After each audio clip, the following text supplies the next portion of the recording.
Дойде ред да ви ја раскажувам книгата Принцезата Хана и малото црно маче. Во оваа книга ќе научиме дека секогаш треба да истапиме и да се бориме за вистината, затоа што кога тогаш мора да излезе на виделина.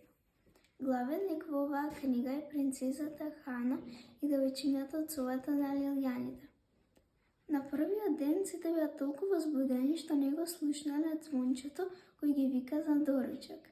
Во тој момент во собата влегла Самовила Г и ги искара дека каснат на доручак и им рекла да побрзат за да не го пропуштат представувањето на кралот Еверест.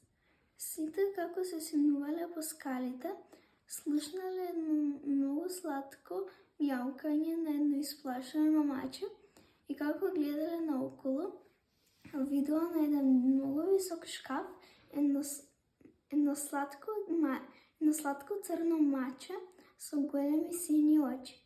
Сите пробаа да му помогнат да се симне од шкафот и во тој момент кога Хана го фати за шепите, Дијамонда и Гројела вресна и им рекле дека кралот Еверест ги вика во неговата канцеларија и им вели дека ако продолжат да каснат, ќе ги испрати дома. Сите како влегле во неговата канцеларија, тој не личеше многу среќен и им кажа да објаснат зашто каснат ако некој им одземе тиара поени. Сите му објасниле дека видел едно многу сладко маче и пробаа да му помогнат, но тој не им верувал, бидејќи во палатата на бисерите не е дозволено домашни миленичиња, бидејќи тој е алергичен на нив. И им кажал да ја кажат побрзо вистината, ако не, ќе ги испрати во собата на казни, но тие упорно му велеле дека видела маче и на крај кралот Еверест им одземал 12 јара поени и не смеа да одат на балот на првиот ден на годината и плюс ги испрати во собата на казни.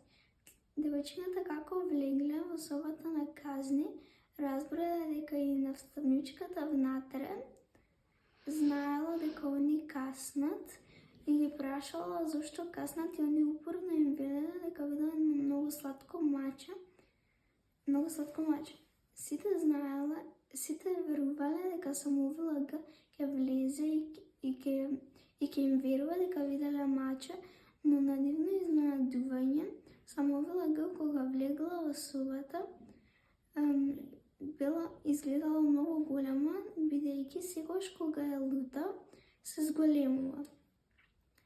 И Самовила Г им изгледаше многу лута, дека каснале и плюс лажале девојчињата дека видела маче.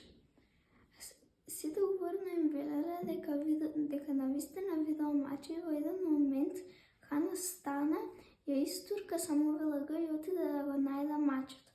Доколку сакате да знаете дали го најде мачето, дали сега ќе им веруваат на девојчината, ќе треба да ја прочитате книгата Принцезата Хана и малото црно маче.